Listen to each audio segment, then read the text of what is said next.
दुष्काळग्रस्त म्हणून ओळखल्या जाणाऱ्या येवला तालुक्यामध्ये यंदा पाऊस चांगला झाला आणि त्याच्यामुळे कांद्याची शेती जी तर ती मोठ्या प्रमाणात करण्यात आलेली आहे. मात्र आज रोजी जर बघितलं तर कांद्याला उत्पादन खर्च सुद्धा निघणार नाही असे बाजारभाव असताना येवला तालुक्यातील आडगाव चौथा येथील शेतकऱ्यांनी जे तर ते हिमाचल प्रदेश, जम्मू काश्मीर, उत्तराखंड या थंड प्रदेशामध्ये राजमा जो आहे तर तो आहारामध्ये मोठ्या प्रमाणात खाल्ला जातो आणि ह्या राजमाची जी तर ती शेती या ठिकाणी केलेली आहे. आणि एकंदरीत जर बघितलं तर कमी खर्चामध्ये आणि चांगलं उत्पादन देणारी ही शेती जी तर हा वेगळा प्रयोग त्यांचा जो आहे तर तो यशस्वी झाल्याचं चित्र या ठिकाणी पाहायला मिळत आहेत. आपण त्यांच्याजवळून जाणून घेणार आहोत. मला हे सांगा की तुम्ही किती एकरामध्ये हे पीक घेतलेलं आहे, किती खर्च आला आहे आणि तुम्हाला किती उत्पन्न अपेक्षित आहे? मी नारायण तावबा शिंदे, तालुका येवला, जिल्हा नाशिक. इथून मागं मी कांद्याचं पीक पीक कंटिन्यू घेत राहायचो.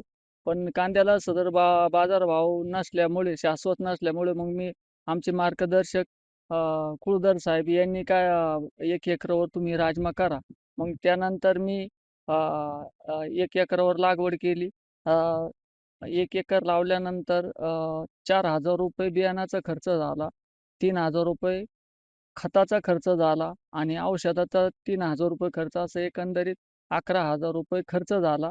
आणि अ, बाहेरच्या राज्यात राजमा जास्त लागतो. उत्तराखंड, जम्मू काश्मीर, हिमाचल प्रदेश ह्या भागात जास्त, पण तो तिकडे पिकत नाही.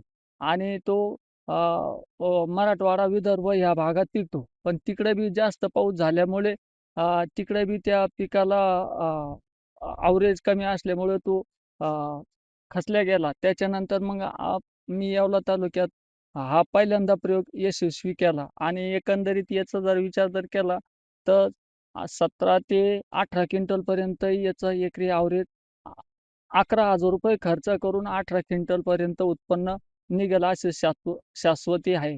आणि याचे आजचे बाजारभाव जर म्हटलं तर ₹8,500 लावी बाजारभाव आहे. धन्यवाद.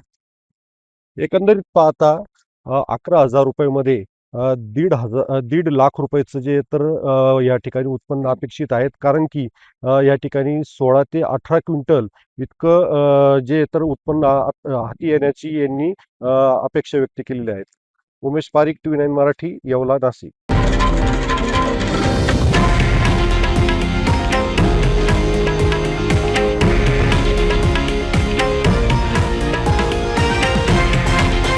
हे आहे देशातील नंबर 1 न्यूज नेटवर्क आणि आपण पाहत आहात TV9 मराठी, एकमेव.